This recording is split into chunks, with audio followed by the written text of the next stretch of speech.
A chili shortage has caused a drop in sriracha production and a surge in prices. Now I'm looking at this now and it looks like the prices have settled at about $30 to $35 per bottle, but I read that they rose at their peak to as high as almost $70 per bottle on eBay.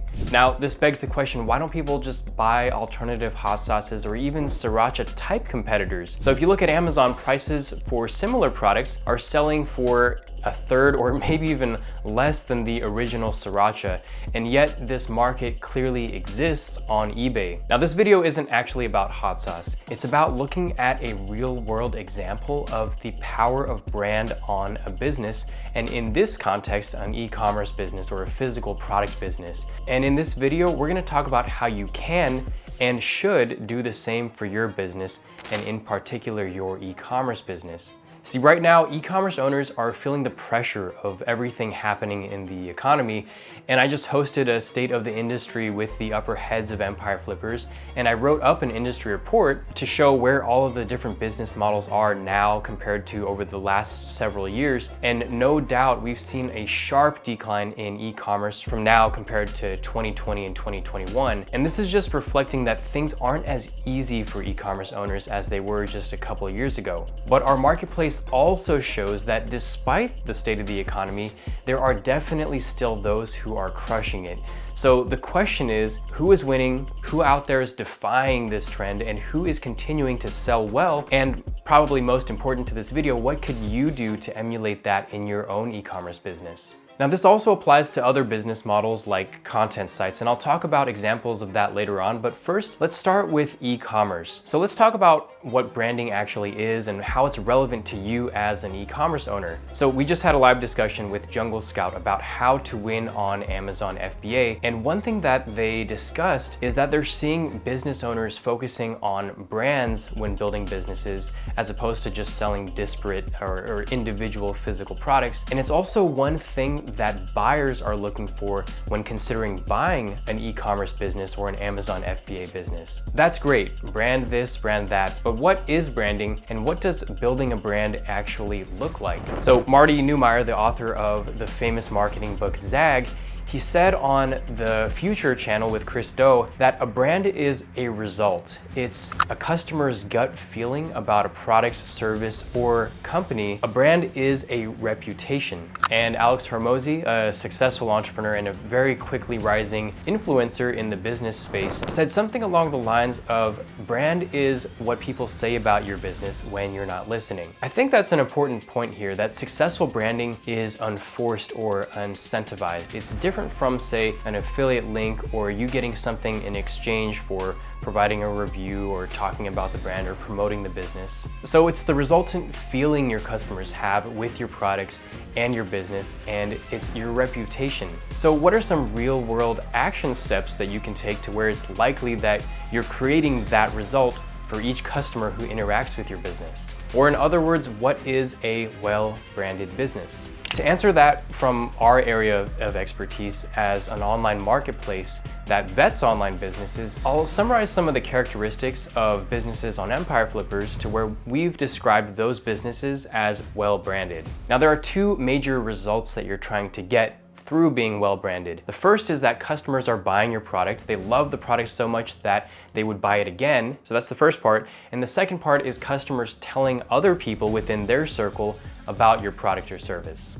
So let's start with that first part. The first is they love your product and they become repeat purchasers of your product or brand, and they're less sensitive to price changes or the economic environment when making a purchase decision for your product. So that's the outcome. To do that, you need to start by building an excellent product. It's one that meets or surpasses the expectations that you promised in your marketing. And this doesn't have to mean that you're selling something with more expensive materials than your competitors. It could also mean that you are just filling some of the things that your competitors do not fulfill fulfill and when it comes to that product or that service. And another part is consistency. So consistently making the product to the same level of quality. So I read this part in an E-Myth Revisited where he was talking about McDonald's, and regardless of how you feel about McDonald's as a product, one thing that McDonald's does well is to create a consistent product. If you buy a cheeseburger in one part of the world in South Korea, or if you buy it in the US or Europe, you're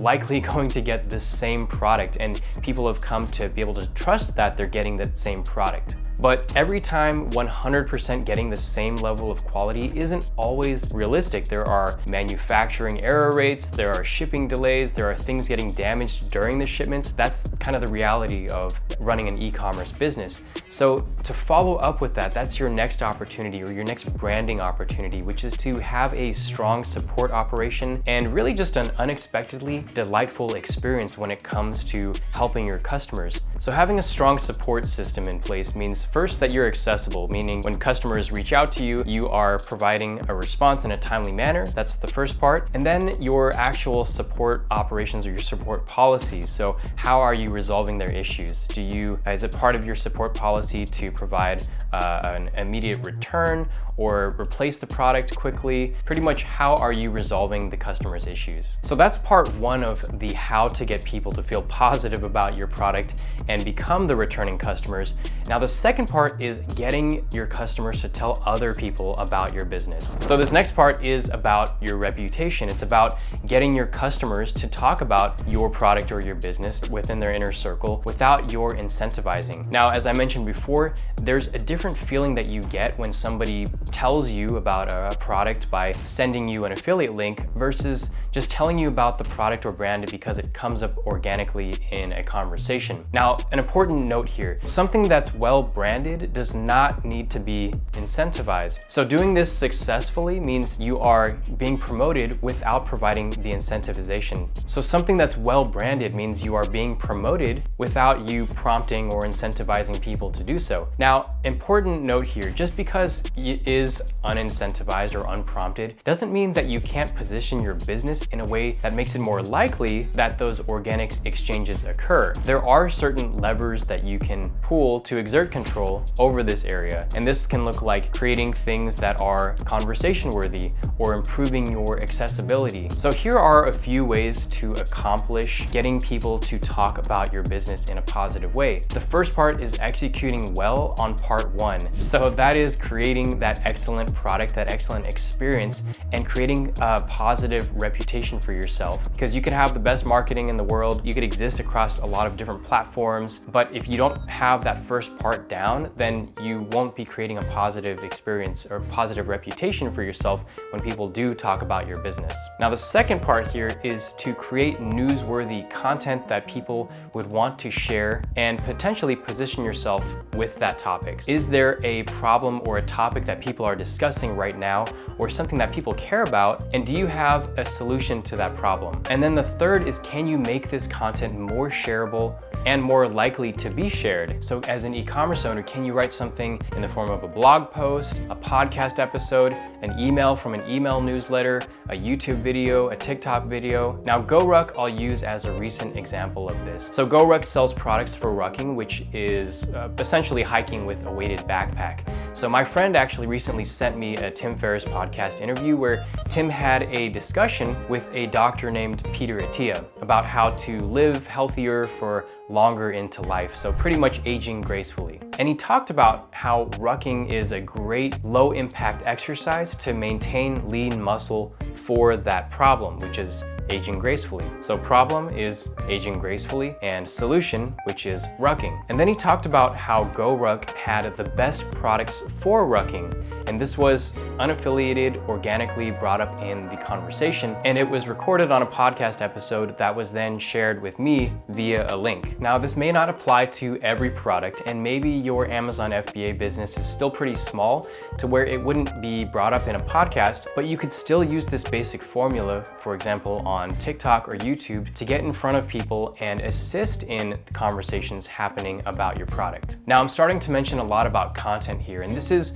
where this can apply to other business models. So for content sites, it's creating share-worthy content or content that other sites would link to. It could also look like expanding your content into other media channels that people interact with, such as books or YouTube channels. For example, the site I Will Teach You to Be Rich started out as Ramit Sethi creating personal financial content, and the site could have stayed as just a content site that had info about finance and a spammy looking domain, but instead Ramit Sethi came out with books, courses, and now he even has a talk show on personal finance. So this is how he's able to charge thousands of dollars for his courses. This is also how Sriracha can charge 3 times more than its competitors, and this is how both brands will likely continue to be able to sell their products through economic uncertainty despite other competitors probably dropping their prices or engaging in price wars amongst themselves. So on a smaller level, for a smaller content site, to start something like this, you could create share-worthy content that gets you linked by other reputable media sources, so pretty much investing in creating high-quality content. Also, having a section on your site that has the As Featured On section, that is a pretty common tell as far as businesses on our marketplace that we consider as well-branded. And it could just look like you having a polished, clean looking website that makes your site look more like a media company and not just a content site. It could also look like you having an ebook or other forms of media that demonstrates that your site does actually have potential to be more than just a content site. And that's definitely something that buyers look for is how can I grow this business? How can I grow this content site after I acquire it? It could also look like you having an email list that shows that your audience likes your content and is interested in receiving more of that kind of content. And these are things that your content site or your business might already have.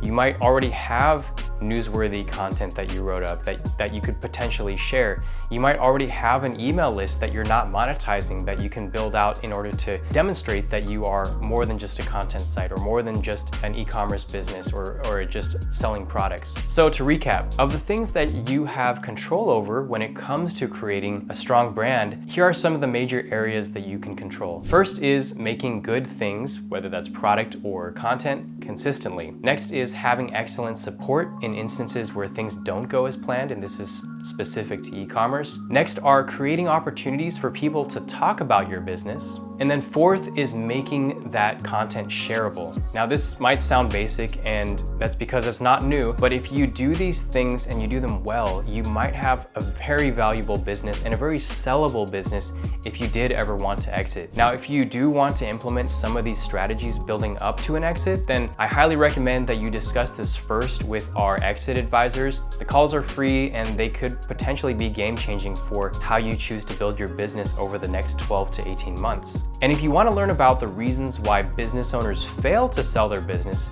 then click here on this video. Thanks for watching. See you next time.